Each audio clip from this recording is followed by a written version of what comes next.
Another loss for Nebraska, another win for me. I took Ohio State money line. I'm not going to say for how much. Just know it was a good amount. And yeah, that's the 8th week in a row I've won money betting against Nebraska. Guys, I'm not here to berate Nebraska or to talk crap. I'm just here to react to the game against Ohio State. And first of all, I'll be honest, the defense played amazing. I gotta give it up to Nebraska. Ohio State averages like 40 points a game. If you watched this game today, you have to admit Nebraska's defense looked good. They looked like a top 25 defense. But that's just the defense. That's only 1/3 of the game. Now, you look at the offense, absolutely horrible. You look at the special teams, one of the worst performances I've ever seen. I mean, 2 missed field goals and then a 13-yard punt.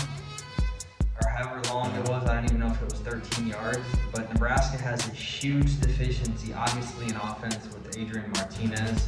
I don't know what's wrong with his foot, but if he has any sort of injury, he's not, let's be honest, he's not good enough to be playing injured. Some guys can do it, some guys are good enough where they can play on an injury.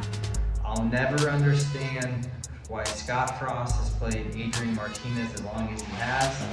But, I mean, that's just going to be the downfall of his career at Nebraska. It's just the reality of the situation. They're 3-7 now. They have a bye coming up, I believe, and then they play Iowa and Wisconsin. Probably another 2 losses. Finishing the season at 3-9. Like I said, though, today, the defense looked good. This team just needs, it's not just needs as if it's so easy, but the offense needs to be fixed. The special teams needs to be fixed. They need a new kicker. They need a new punter. They need a new quarterback. I mean, you keep looking at these games and saying, oh, they covered today, or oh, you know, it was a close game again. We're getting close. Are you though? Because this is Frost's 4th year now. And I sound and feel like a broken record at this point. But if you keep continuing to play Adrian Martinez, I mean, they only put up 17 points today. He didn't look horrible, but he didn't look good.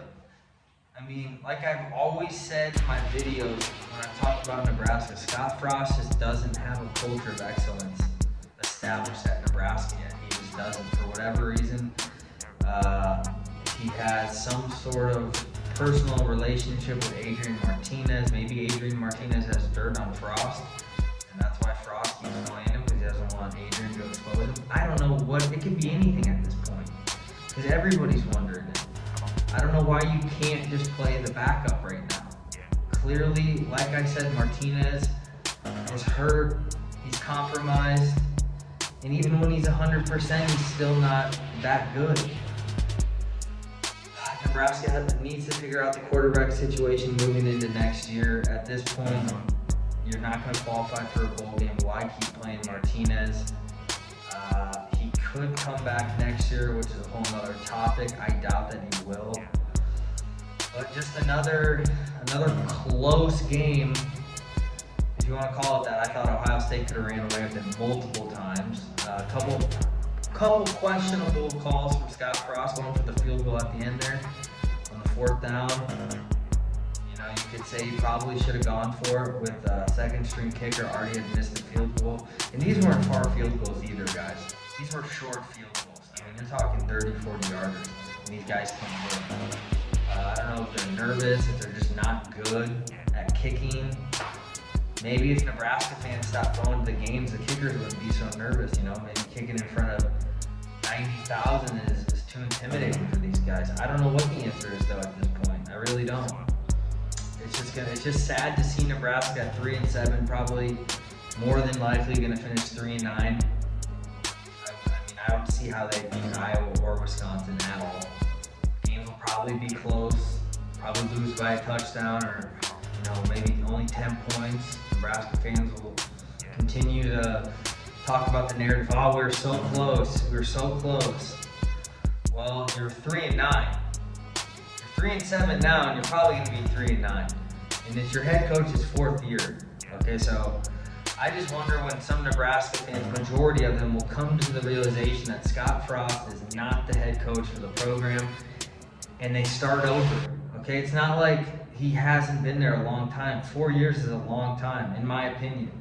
Okay, he had his opportunity, it didn't work out. Let's move on. This is the Big Ten football. I mean, how long do you guys want to give this guy? You want to give him 10 years? Should we just say 10? I mean, I just don't get it. But it is what it is. I mean, like I said, gonna probably finish 3-9. Then you go into next season.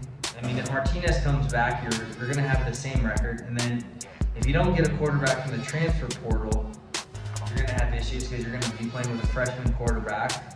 I mean, that's obvious in terms of what could go wrong. Our 18, 19-year-old is never good unless he's, you know, a 5-star, top 5, top 10 guy. But Nebraska's not getting those type of players. I'll be interested to see if the guys who are committed there now even stay. They have some decent recruits coming in. And like I said, I give credit where it's due. The defense looked great today. They looked like a top 25 team. I'll give props when it's due. But the offense and the special team are absolutely terrible. And you can't win games in the Big Ten when you're that deficient in 2 areas of the 3 in football. It's just how it works. If you were good on offense and good on defense but had special teams, you would have won some of these games. If Martinez didn't have, you know, as many fumbles and interceptions as he does. People can say what he wants. Oh, he was up for the Heisman. You know, he makes crazy plays. He makes highlight-type plays. Yeah, well, he also loses a lot of games and has had a lot of key turnovers and key moments of games that have lost Nebraska games. More than he's had, you know, highlight plays. Just look at his record. I mean, he's not even above 500. When's the last time a quarterback at Nebraska wasn't at least 500? He's not even close to being above 500. I don't know, you guys have seen my previous videos. I said he should have been benched a couple weeks ago. So you guys know how I feel about Martinez, you know how I feel about Frost. But I'll make a video after after the Iowa game. You guys leave in the comments below what you think Nebraska should do with Martinez and Frost. Thanks for tuning in though. If you're new, hit that subscription button. And until next time, I'm out.